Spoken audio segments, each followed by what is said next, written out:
Happy Sunday night and welcome to Road Less Traveled, number 38. I'm here with Bryan and our very special guest, the former hardcore champion, uh, professional wrestler Robert Scott. If you want to catch Robert, you can catch him in Ohio, wrestling with the Entertainment Wrestling Alliance, or you could check him out at the Rubber City Wrestling in Ohio as well, where he wrestles under the name Devin Douglas and Officer Scott. So we are Oh, very I excited. manage Devin Douglas. I'm Officer Scott. Okay. Yeah, I was I wondering manage about that. him. I was wondering So, about that picture. Okay. Awesome. yes. All right. So we're excited to have you here tonight with us, Robert. Bryan, how you doing tonight? I'm tired like usual, but I'll get over it. Yeah, you'll be all right. I'm wearing my guitar that John Mockman, his wife, gave me. It says, how many guitars does a guitar player need? Just one more. Just one more.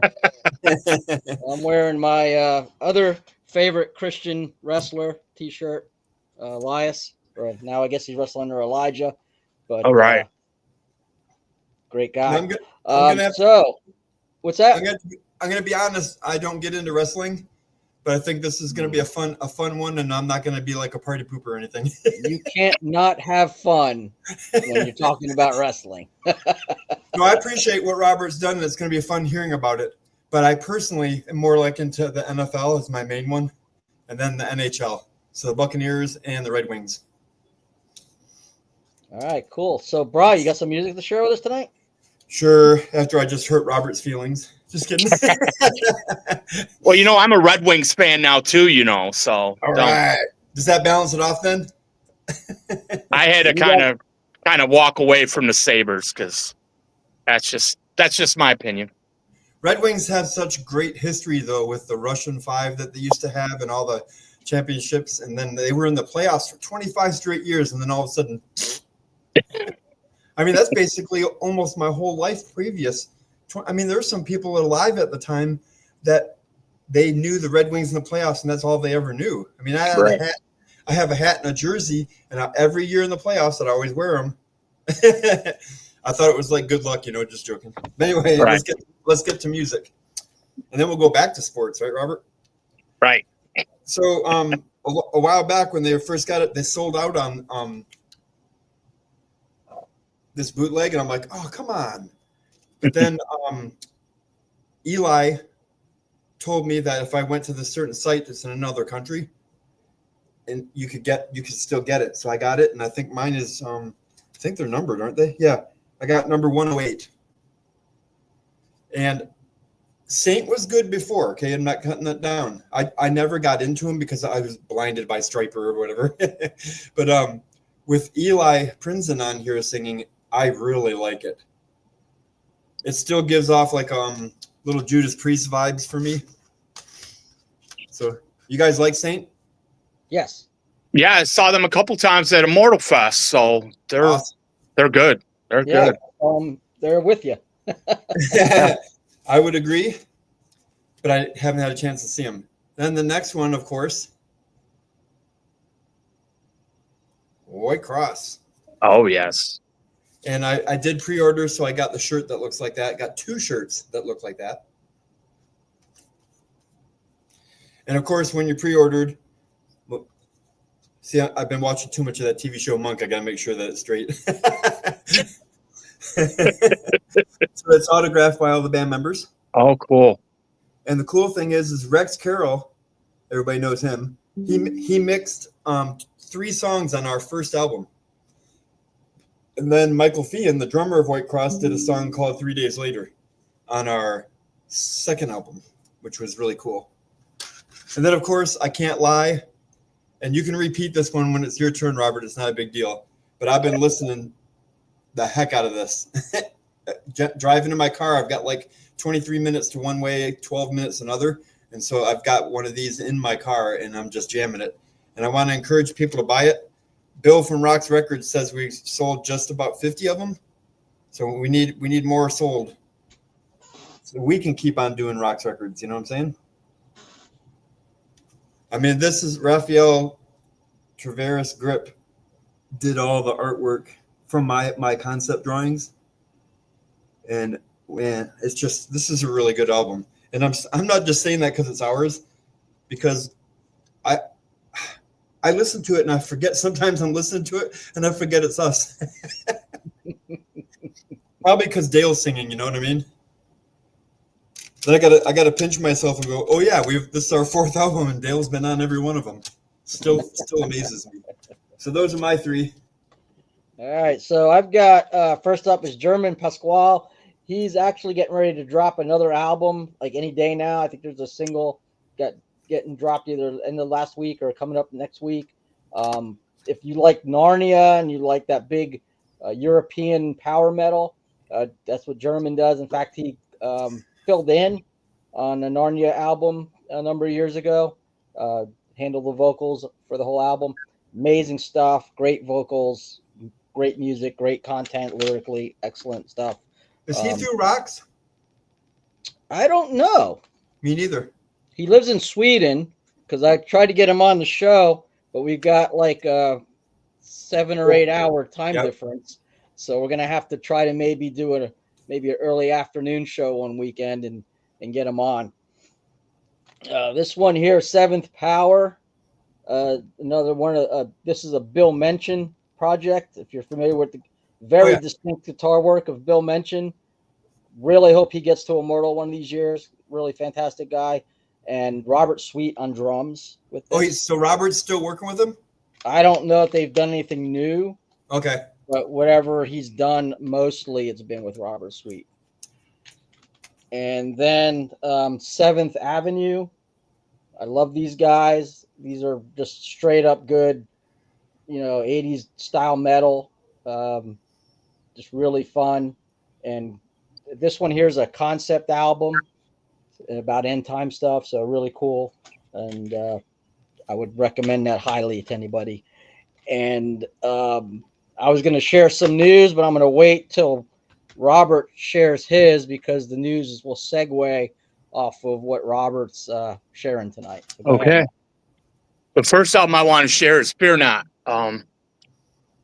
I got the original album, and then when I went to Immortal Fest the first time, I wasn't back into wrestling yet, but I heard the song "Don't Want None, Come Get Some," and that really stuck with me. And became friends with the band, and became a fan, a friend, whatever, family. And back a couple years ago, I asked them if I could use that as my theme, and they're all about it. They loved it. So this is a great album, and with "Don't Want None, Come Get Some," and then the other song "Carry Me," a wonderful song that helped me through some rough times.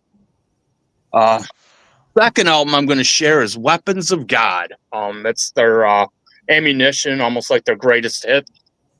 And I can't say enough about Steve McGowan and the guys. Lost my mom July 25th last year, and the next day I went to Immortal Fest, and Steve, being like the big brother he is, he put his arm around me and he said, "You need anything, I'm here for you." So I can't say enough about these guys, and I know they got a new album coming out soon, so I can't wait. And last but not least, these guys you might have heard of. We are Resolute. Bryan knows my story, and I don't care if I get emotional or not. These guys came around me right before my dad passed away in June of 21, and they've been with me ever since. I've got all 4 albums, and every time I listen to a song, I'm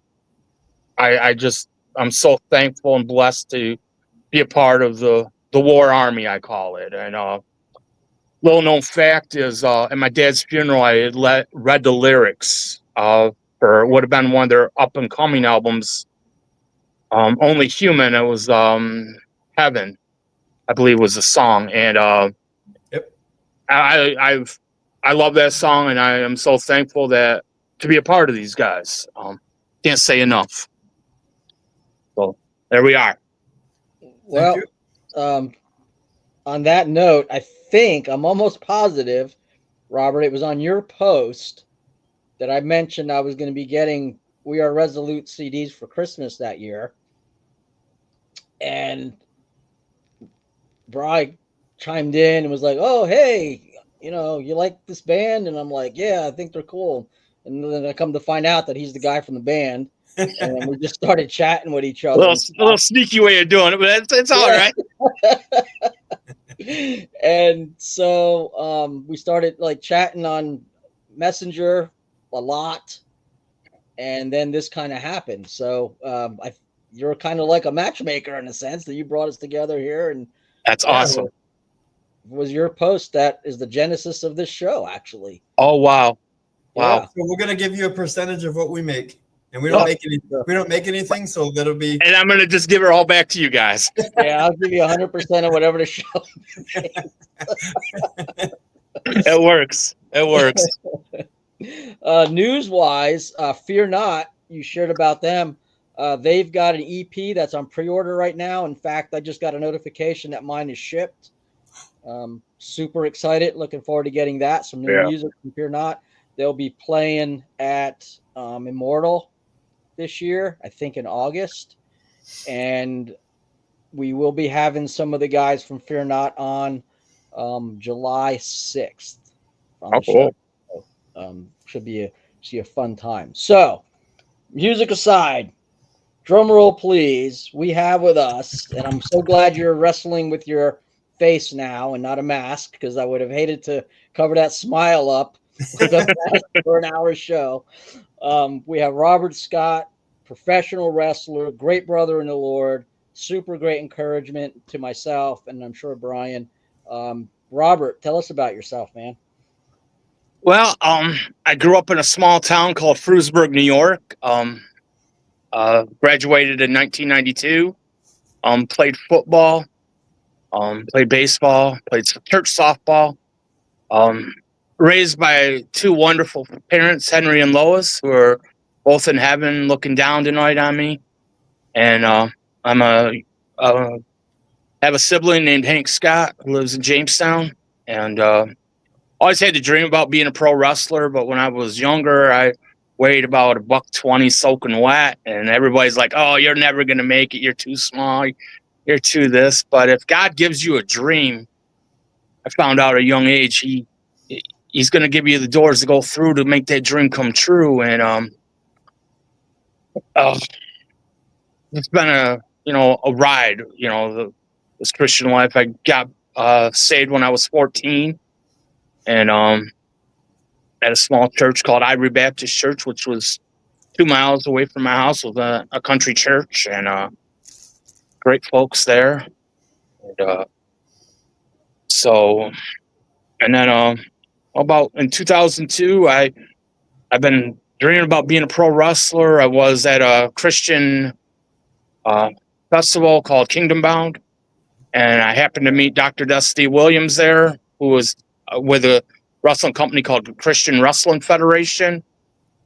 Hung out there for 3 days, and the last day, my feet were blistered, and he said, "Oh, hey, I'll give you a ride back to your campsite." Well, we drove right by my campsite, and he wanted to talk to me about becoming a pro wrestler. And he goes, "I think you can do it." I said, "Doc," I said, "I'm going to be 30 here in another month." I said, I don't think I can do it." He goes, "I know you can do it." And a year later, I got trained.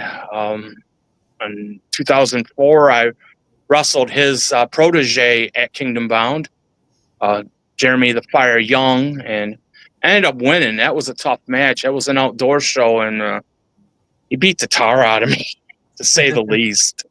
And but I have to give a shout out to my trainer, Johnny Puma Scott Heim, who's believed in me since the word go. Because I did my first show for Empire State Wrestling. I was a security guard, and I kept him and a few of the other bad guys out of trouble. And after the show, he said, "Do you want to become a wrestler?" I said, "Yeah." I said, "But I don't have the money." He goes, "I'll train you for free." He goes, "I love your desire, and I love how you look after the guys." So it's been a ride since then. Done shows in New York, Pennsylvania, Ohio, Kentucky, Indiana, and some long nights. But a lot of times I would drive when it's out of state. I'd drive to the show and stay overnight. Last year I thought, oh, was it last April 24? I ended up doing a show in Indiana and drove all the way back because I had a fireman's meeting that morning. So I left there at 10 o'clock, got home 6 o'clock in the morning, and my eyelids were like slits, you might as well say, because I was barely. I pulled in the driveway, not on my gas. My car had plenty of gas. I didn't, but luckily I had my daughter Paige with me. She does a lot of traveling with me because she's my buddy, and Paul will attest to that. He's met her at Immortal Fest a lot of times. When he's met her there, she's usually sleeping in Daddy's arms and stuff. But I can't say enough. And I'd walked away from wrestling back in 2013 because I was in a serious car accident. On June 25th, I rolled my car and had 3 crushed vertebrae. And doctors thought I should not be walking. So I ended up walking away in November of that year, and thought, God don't have other plans for me, and I didn't shut the door on wrestling, but I just was like, I wanted to be there for my kids. They were young, and I was tired of the travel, and I'm like, it's time to try to be normal. Try to live a normal life, as people say. And I tried. 2 months after I retired, my youngest sister-in-law, Robin, had approached me, came to the house and said, I'm glad you stopped wrestling. I said, wear and tear. She goes, well, can you make me a promise? I said, sure. She goes, I don't want you to wrestle anymore. I said, oh, okay. Well, a month later, she passed away. Oh my gosh.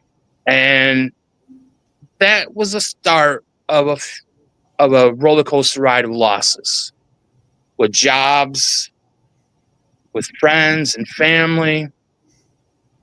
And in 2018, I had lost a good friend of mine, Manny Escobar, and I had the pleasure of managing him and his brother John in Pennsylvania as the Bone Crushers.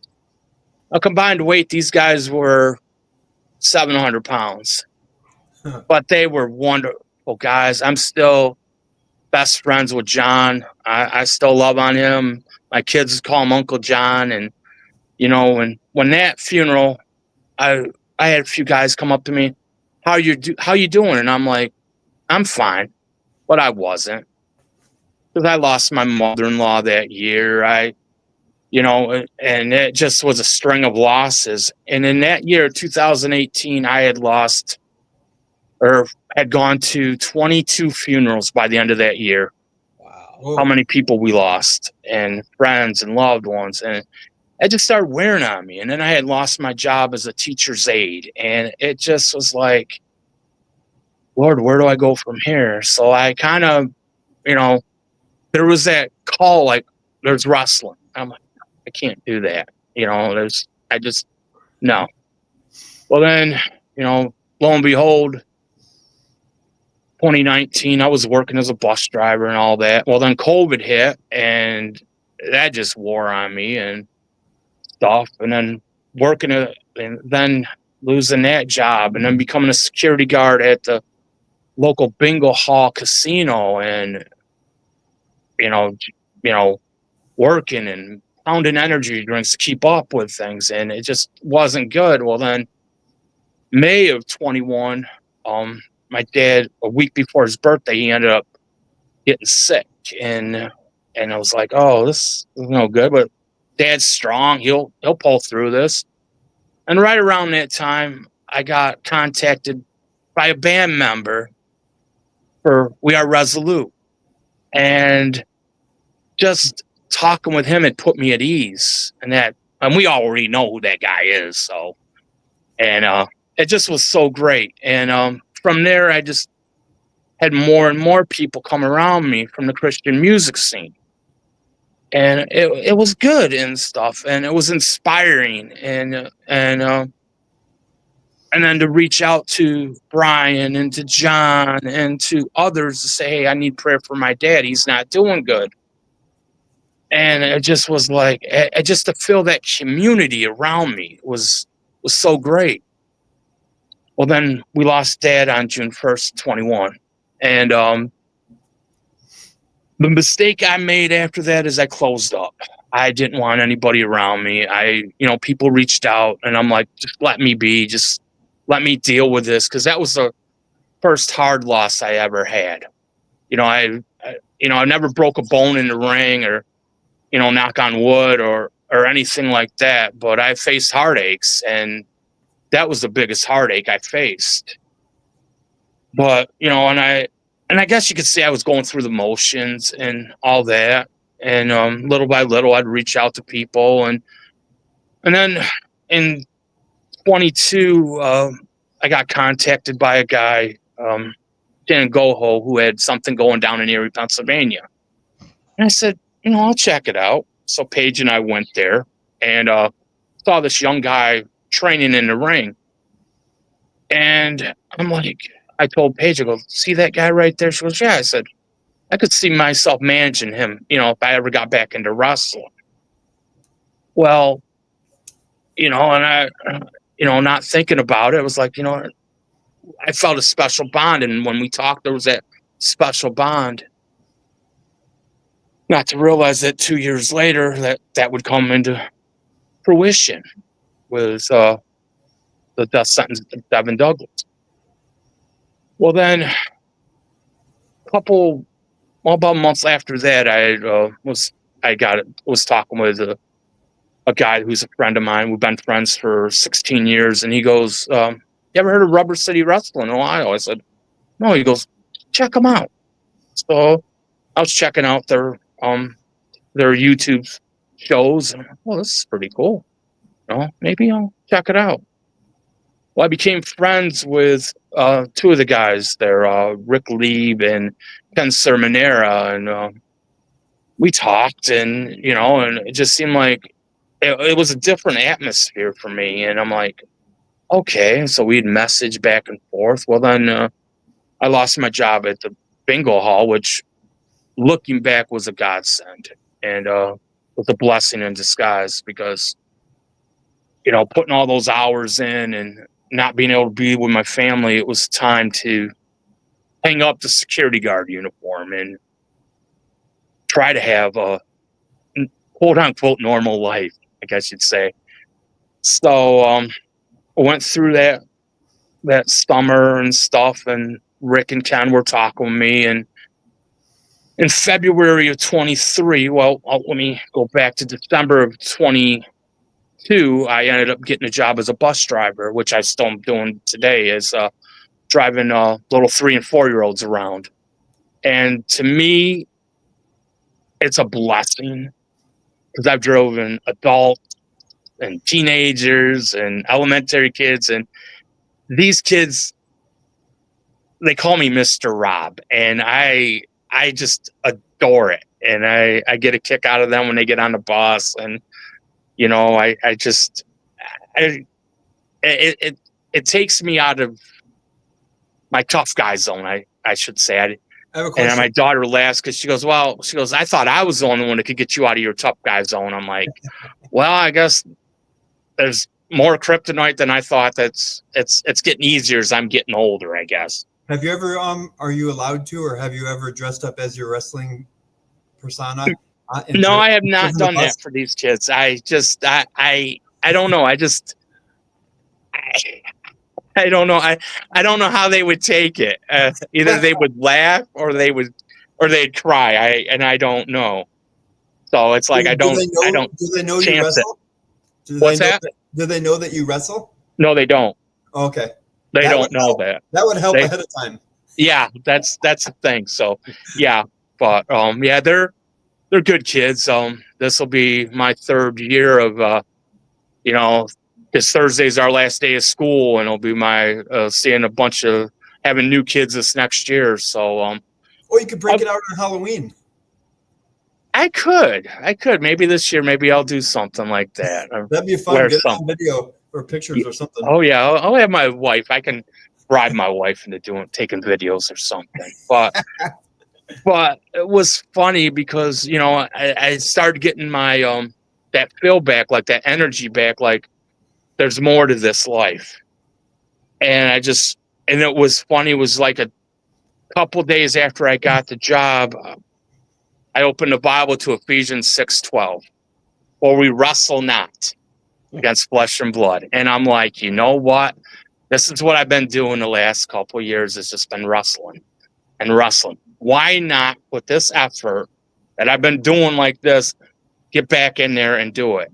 Well, then in February of 23, I ended up traveling to Ohio for the first time to check them out. And I ended up refereeing a few matches. And Rick comes up to me afterwards. He goes, I don't mind you refereeing. He goes, but there's something different about it. I go, what? He goes, have you wrestled before? I go, yeah. He goes, I want to get you back in the ring. I said, I don't know. Well, June of 23, 10 years to the date of I had my car accident, I stepped back in the ring in a battle royal. I didn't do all that well in the battle. I think I lasted 30 seconds before I got thrown over the top rope. And I don't like battle royals. They're not my favorite things to do. But the following show, which was July 6th, I ended up being in another battle royal, and I ended up winning that one. And that was the first time I ever won a battle royal.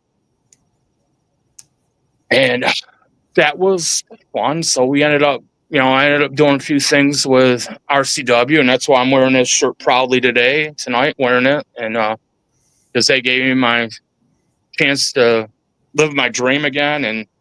But it's different this time because I'm able to mentor the younger guys and take a step back and be like, okay, guys, I see what you're doing.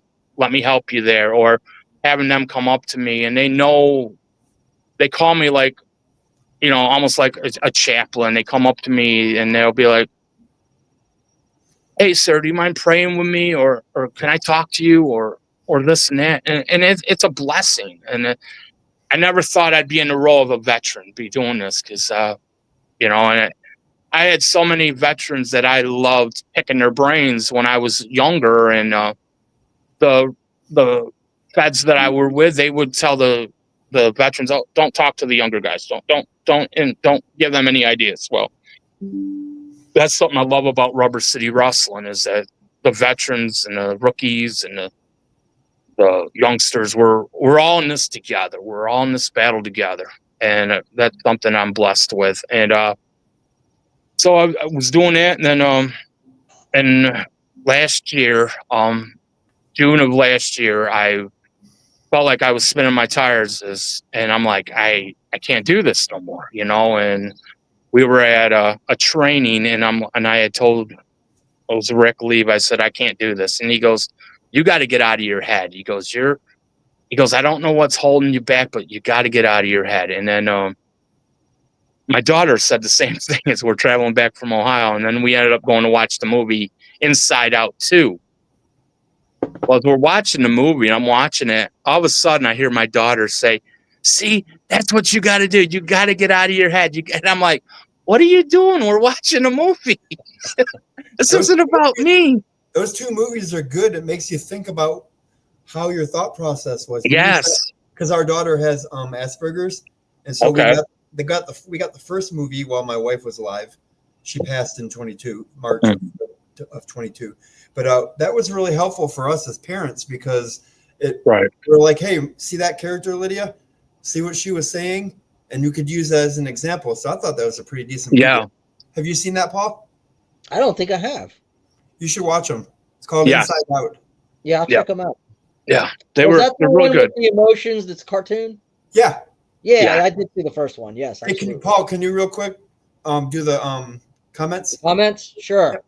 Yeah, so Rob's on. He says, hi, brothers and everyone. Hey, Rob. Hey, Rob. Hi, Rob.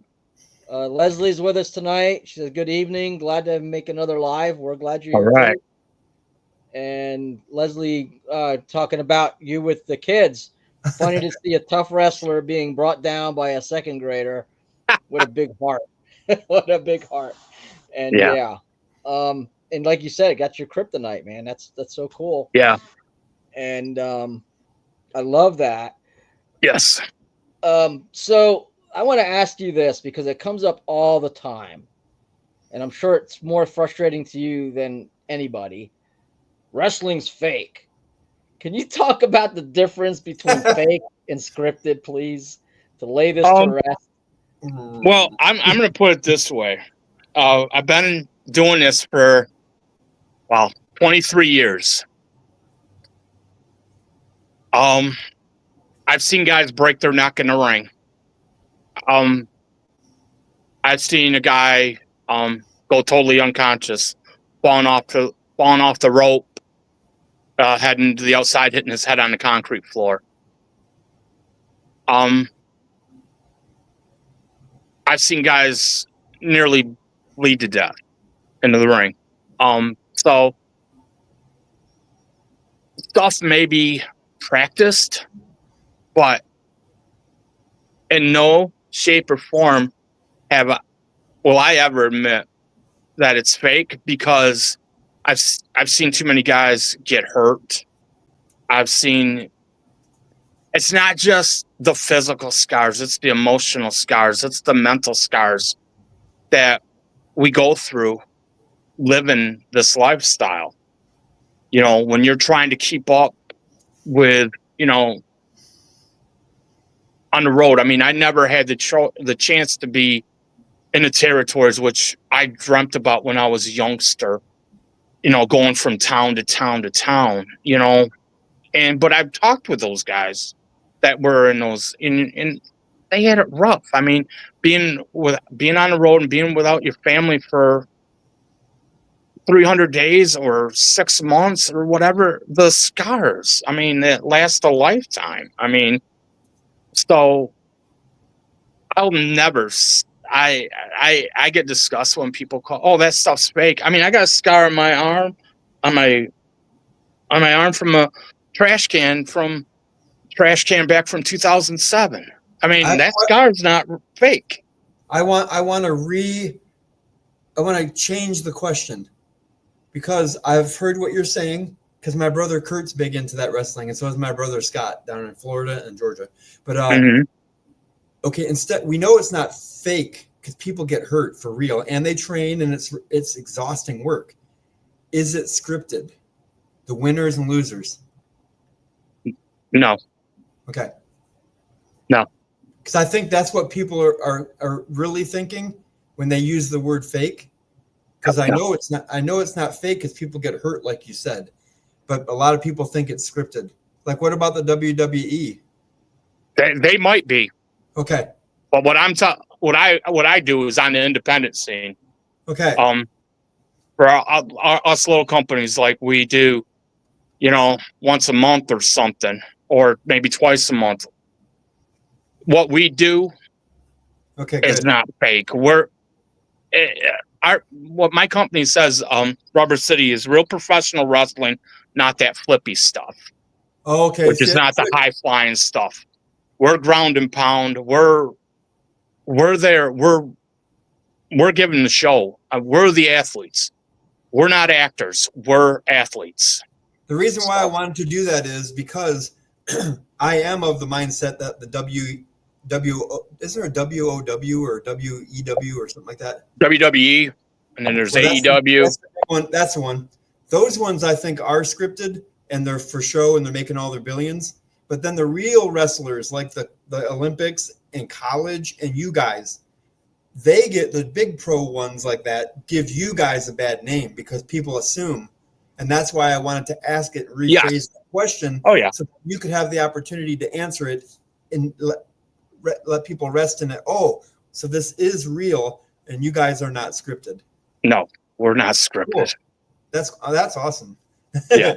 Coming from a non-wrestling fan. Yes. That makes me feel good about that.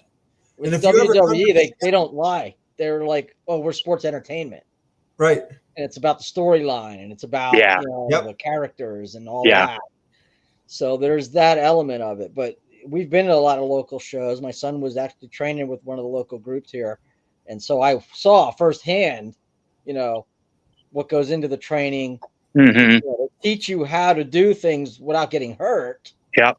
But you're still doing these things. Yep. You get thrown across the ring. You got thrown across the ring. It's not. Yeah. It's not a trick. Yeah. Those ropes, they're steel cables underneath. There's steel cables underneath that protection. I mean, it doesn't matter if there's plastic over it, whatever. It's still there's that steel cable under there, and it's still going to bite into your back or your neck or whatever. And those turnbuckles, people are like, oh, those are just like pillows. No, they're not. There's very little padding on those turnbuckles. And the ring itself, you got maybe about that much padding between the canvas and the boards. Your back hits that boards, you get slammed. It feels like your body's going right through that ring. Yeah, we got to help build the ring once. That's cool. And I was very surprised at how little padding there was there. It was like, wow, that's something. And I've been to some live shows where I'm right at ringside, local shows, and seeing somebody get their head bashed in with a chair. And that blood's real, man. That's like that's real. It wasn't a fake that's thing. real. I had metal crutches taken across my back years ago, and it's like that wasn't fake. As soon as I felt that sting, and I'm like, yep, he got me. So you talked about something else, and this is kind of the crux of what my ministry focus is. You get the opportunity to pray with these guys. They come to you, so obviously you've got a Christian presence, a persona that there's no question about who you are in your personal life, because they're coming to you asking you for prayer. My ministry focus is minister according to the design that you are, how God let you be, your personality, who you are. Right. Talk about that for a minute. Talk about the opportunities you have to minister, how that evolved, and how fulfilling that is to you. Well, I'll take you back to 2005. My friend Fred Sasher I had gotten in touch with him through a mutual friend. He was running a Christian-based wrestling organization in Kentucky. And, there was more to it than just the wrestling. There was the testimonies, the ministering, and all that good stuff. So when we did the show, I debuted with my partner, and God rest his soul, Rob Goldsby. We took on a tag team called the Fat and the Furious. Mind you, the combined weight, they were 805 pounds. And on top of that, the first show I did in Kentucky, it was 105 degrees outside, and we were wrestling outside that day. Holy cow. And being it was hot, being that those guys were heavy, and being that those guys were trying to see how tough I was that day and beating the stuffing out of me. At one point, the little brother, who was 505 pounds, opened his hands up because my partner says, tell him to open his hands up, Rep. Well, when he went to slap me, he got me right on the ear, and it sounded like a gunshot going off in my head. So I'm like, ow. And I looked at my partner and go, don't. If he wants to hit me, let him hit me. So, and the fans just got a kick out of that. And, but afterwards, I was banged up. I had cracked 3 ribs in that match because I took a double elbow from them. And, I was bruised, battered, beaten. And, we had done an altar call. Fred did. And, seeing the fans surrounding the ring, I'm like, I got to go back out there. And, I went out there and was praying with them. And that's when it started hitting me like, I like this. It started clicking in my head like wrestling for God. So that's what I've been doing over, trying to do over my career is being a wrestler, but being a wrestler for God. And being real, being transparent to people. I have my struggles, and I let people know, hey, I'm not perfect. There's no way I've been perfect. I've made so many mistakes in my life, but here's the mistakes I've made, so you don't make those same mistakes. That's the way I look at it with these young rookies and some of the veterans I've talked to, and I see young guys, that are coming up, that are training, and I see it, them getting frustrated. I can't believe I'm messing up, and I remember one kid, his name was Kyle, and I remember him training, and I can't do this anymore. I remember walking over to him and putting my head up against his head. I go, kid, don't give up. You got to get out of your head. And we become good friends after that. And he goes, big brother, I appreciate that. And, and that's what it is. At this point in my career, or at this point in my life, I want to see these younger guys succeed. I don't want to see anybody fall to the wayside. And, you know, and that's the way it is with music, and that's why I love that I've been accepted into the Christian metal family like this. And Pastor Bob Beeman, I can't say enough about him. Paige and I fell in love with him the first time we met him, and it felt like, people, look at, oh, you're a wrestler, or you listen to heavy metal, or you wear black shirts and all this. And it's like, I'm at the age, I don't want to have to look for acceptance. And to hear Pastor Bob preach and stuff, and being like, he goes, all of us in this metal family, we're all round pegs trying to fit into a square hole, and it's like, yes, yes. So, and that's what I tell people. I said, I try to be different, and but I want to be that shining light. And when people say, man, I see Christ in you, and I'm like, that's the best compliment I can ever have. I don't want people to see me. I don't want people to see me, the wrestler. I want people to see Jesus flowing through me. That's what it comes down to. As believers, to use our passions for Christ. Like I do it through playing music, recording it. You do it through wrestling, and then the funny thing is like before I became a musician, I was like you. I would share like White Cross and Striper and Guardian and all those. Hey, you got to listen to this and share it with non-believers. Now I'm in that little group, and I'm like, this is weird because I had a guy go fanboy on me over the phone one time. Yeah, I never had that before. So do you get like any fans that you autograph stuff at your wrestling matches? Oh yeah. I get stuff like that, and like I have like pictures of me when I wear my mask. I autograph pictures for that, and with Fear Not, I had the mask I wore, I had autographed that to them, and Oh wow. so and then they ended up forgetting it at Immortal Fest, and I guess Ray Perry had to send it to them, and oh good, they got it. Okay. it just was funny because, and then Gary Hansen, the drummer for Fear Not, he cracks me up a lot of times and stuff. And it's like people will talk to me like at Immortal Fest, and he'll be like, "What are you talking to them for? You're our guy. They can get their own guy." And I'm like, "No, you can share me." Hey, so for wrestling, what you can share how tall and how much you weigh? Because you're talking about the other guys' weight and stuff. So I'm 5'7". I'm 5'7" now. I was 5'8" probably when I first started, but I'm 5'7" now. I tell people, my daughter laughs because I'll be like, well, I'm 5'7.5" on warm days. But on cold days, I'm 5'7". But and I weigh about 230 pounds. okay.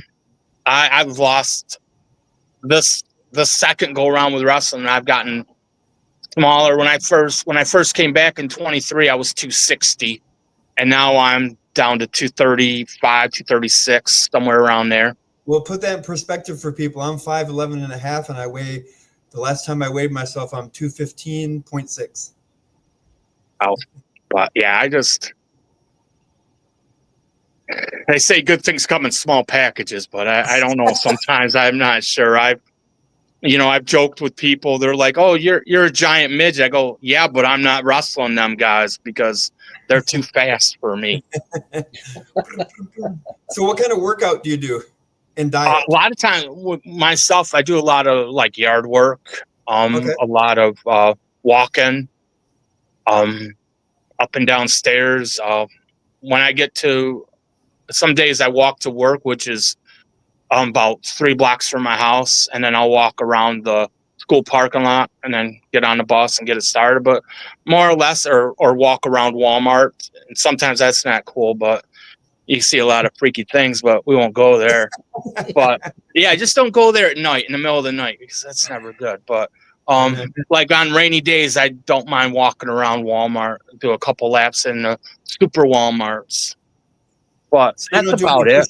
You don't do any like push-ups, bench, any curls, or anything like that? Sometimes I'll do a little bit of weight training, but not much. I don't know. I did that years ago, and now it's just like I'm just going with the flow, I guess. But we have my son, who if you guys have ever seen pictures of my son, he's built. He's a senior in high school, and he's 6'1", and he's got bigger arms than me. And he looks at me, he goes, "Dad, we gotta get those arms a little bit bigger." I said, "That's fine. You work with me on that, then." So, Father-son time.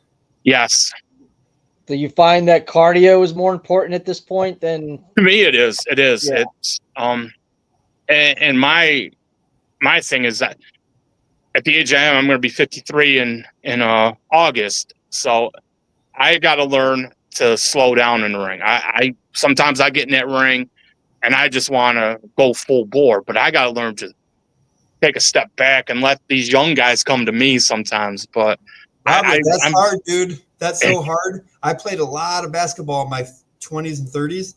And once I got older, I had to learn, instead of going out to them, like you just said, I had to take another angle and anticipate where they're going to go to play defense against them.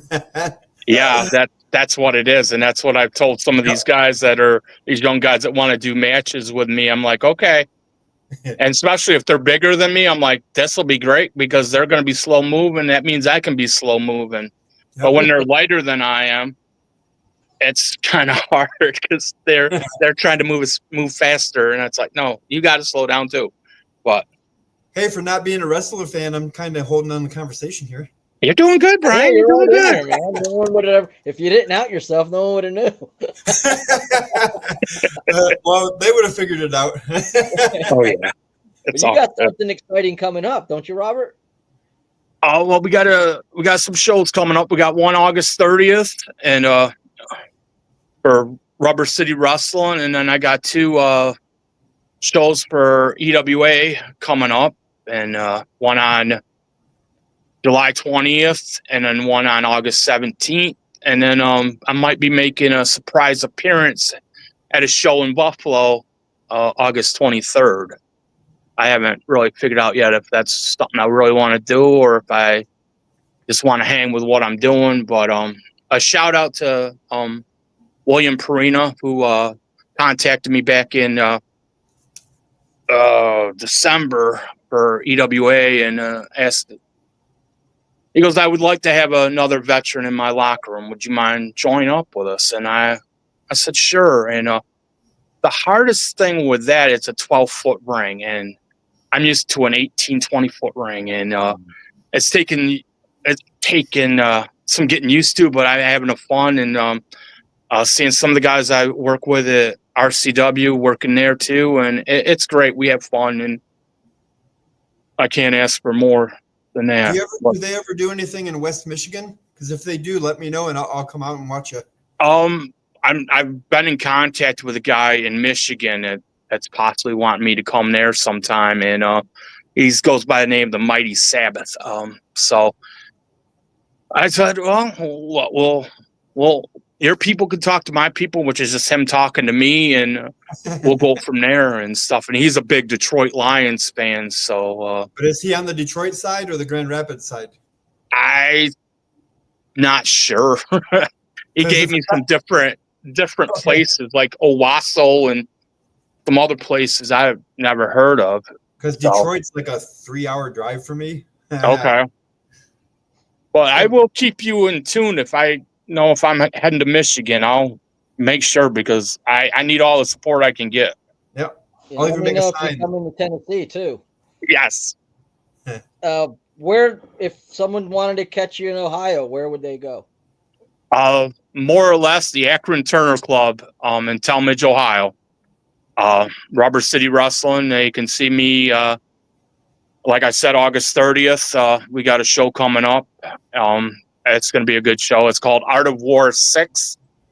I know myself and my protege, the Death Sentence Devin Douglas, will be there, and we're looking at taking a title that night, hopefully.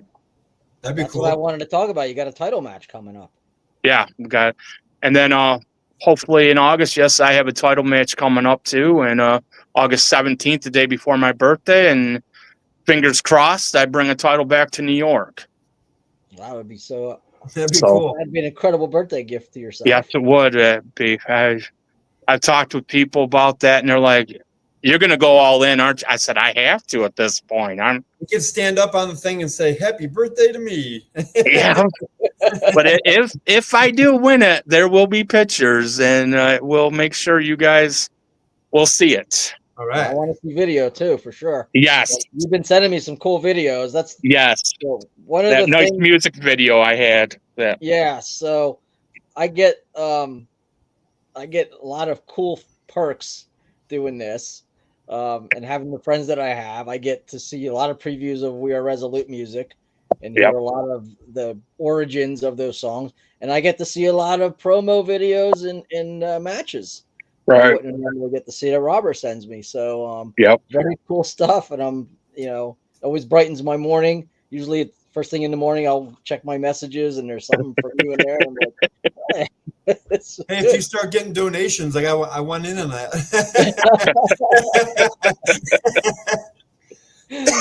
So it's been really cool. Yes. And we met at Immortal. You were hanging out with I think Dave Cruz. I think you were hanging out. Yeah, with. Dave Cruz. Psych's another one. That's another one of my buddies. I adore him. So yeah, and you recognized me from Facebook, and I don't know anybody that I don't, Right. Yep. I remember. So it was really cool getting to meet you, and then getting a picture with you, and just getting to know you, man. It's been really, over the last couple of years. It's been really cool. It's been great, man. It's been real great. Both you guys, and what's great is for me with Bryan is like this is the first time we've been able to talk. I mean, we've done a lot of messaging back and forth over the years, but to be able to finally sit down and talk, this is a blessing. What are the two songs I sent you that weren't finished? Were Heaven, and I sent you the one Kingdom of Heaven, right? Were those the two? 3 days later. Oh, 3 days later. Okay. Yeah, 3 days later. Okay, and I love that album. That was one of my favorite albums. Oh, because Only Human. Yeah, because of what that meant to me. Of those songs. So, but I've loved all 4 albums. Well, I poured my heart into them, especially the last 2, because of the trials I've been going through. God giving me some songs that just blow my mind. Yeah, they're from Him, man. Oh, I agree. You're a living testimony of why John and I do this. So, we really appreciate you. And that's what I love about this, because we're all pouring into each other so that we can go out and do ministry. Yep. Agreed. To the hurting, to the people that you come in contact with. And that's what this community is about, man. It's about the body of Christ. There's going to be people that go, wrestling and ministry, I don't get it. Good. That's fine. Don't get it. You go get what you get. And Robert's going to keep doing what he does for the glory of God, because there are people that not only get it, but they need it. Yep. Exactly. Whatsoever you do is unto the Lord. Yeah. Yep. And that's an integral part of the body of Christ. We need people in wrestling. We need people in music. We need people in motocross. We talked to Larry Dean. Oh, another good guy. Oh, I adore Larry too. Yeah, I had the pleasure of last year with him.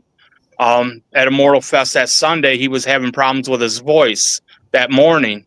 Mm. And I said, Larry, do you mind if I pray with you? And just put my hand on him and prayed with him. And later on when he did his set, everything worked out good. He came down and I was doing merchandise with Anchor Merchandise, and so he grabbed a seat, sat next to me, and he goes, I got love on you. I go, well, I appreciate it. And Larry's a great guy, and I can't say enough about him either. So is Anthony Gober from Anchor. Yes. Yeah. Yes. So it's just been a really awesome thing, just getting to meet everybody, because this is where we energize. Yes. This is where we refuel, so we could go out and do the things that God's called us to do, and I love it. And look at the connection just between us three. It's just the way God works. It's uncanny. It shouldn't have happened, right? But it's a God thing. Yep. Exactly. Yeah. So, real quick, we got a few minutes left. You were once the hardcore champion. You want to talk about that for real quick? Sure. That was a tough title because the night I won that was in June of 2007. There was almost like a 5-way match. I ended up getting to be able to choose the title because the month before I won a fatal 5-way, and so I chose the hardcore title because I saw the list of guys that had held that belt. Guy like Mike McGee, guy like Glamorous Glenn Dillon, and the serial killer Eric Somerville. And I looked at these guys and I'm like, they're a breed of their own. They go out there and they pour their heart into what they're doing. So I ended up getting in that match, and it was pretty much capture the flag. So whoever had the title at the end of the time limit ended up winning the belt. And there was a lot of guys getting beat up in that match, and I faced a couple of my former tag team partners in that match, and we didn't hold back, put it that way. And it was great. When I won that belt, at first it felt good to finally have something, but then I was like, there's more. There's got to be something more than just this belt, and as proud as I was holding that championship, I wanted something more. And no matter how hard I was going to work, that company was not going to let me go any further than that. So the following show, I think was in August, I defended the belt against the former champion, and it worked out. Well, then October, I was supposed to face another guy. Well, it didn't pan out. So I ended up facing a youngster and all that stuff. And it was a good match, but it wasn't it was hard because this guy was young, and he was young in the business, and it worked out, but it was hard. Well, I had my parents there, and I ended up saying, okay, the show was over. I said, okay, I'm going to take my parents back home, which was like a 2-hour ride from Buffalo. And the next day, the promoter calls and says, listen, I could have used you after the show last night. You put your family before mine. You're going to have to relinquish that title at the next show. Wow. And which was in December. And I'm like, fine. And I pretty much put up the fight I had with the former champion, and he ended up beating me. And I mean, I had a few goose eggs on the side of my head, swollen eye, bruised ribs, and I was like, okay. But what good came out of that was the end of that month of 2007. I got a call at my aunt's house on Christmas Day about a little boy that was going to be going up for adoption. Well, about 9 months later, we adopted that young boy, and he became my son, Sheldon.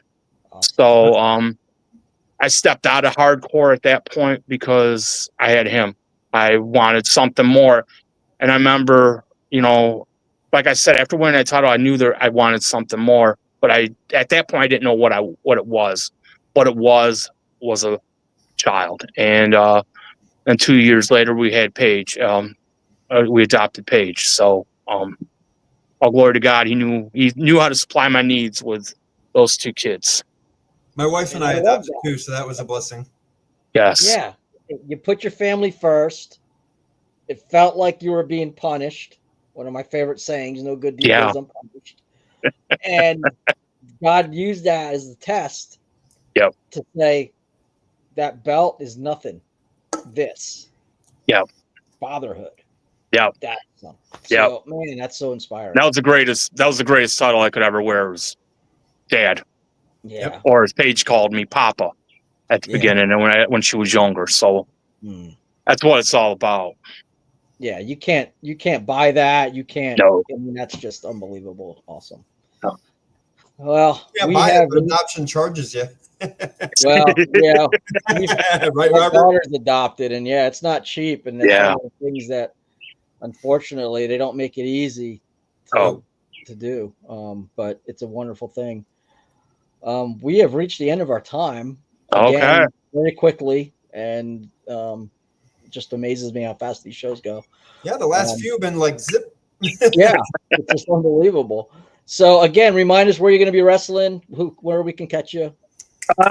August 30th, I'll be at the Akron Turner Club, Talmadge, Ohio, for Rubber City Wrestling, and we're looking forward to wreaking some havoc as the prison guard and letting my prisoner do his sentence his opponent to destruction, I guess you could say. All right, good deal. Bryan, any closing words? Let's see. Yep. I never say this, but I'll say it anyway. Read your Bible every day. Pray, and pray for each other in the Christian community. Yeah. And pray that my cat will quit meowing. No. And pray for those that you know that don't know the Lord. And try and shine that light. Because we're only human. Just kidding. Amen. Amen. Amen. Robert, man, this has been awesome. I love you, man. This has been great. Love you guys too. Be here It was with really us. cool having you on. Yes. Yeah, it really was. And looking forward to catching up with you. I guess next year at Immortal. It won't be this year. But, Yes. hopefully we will get there. I'll try. All right.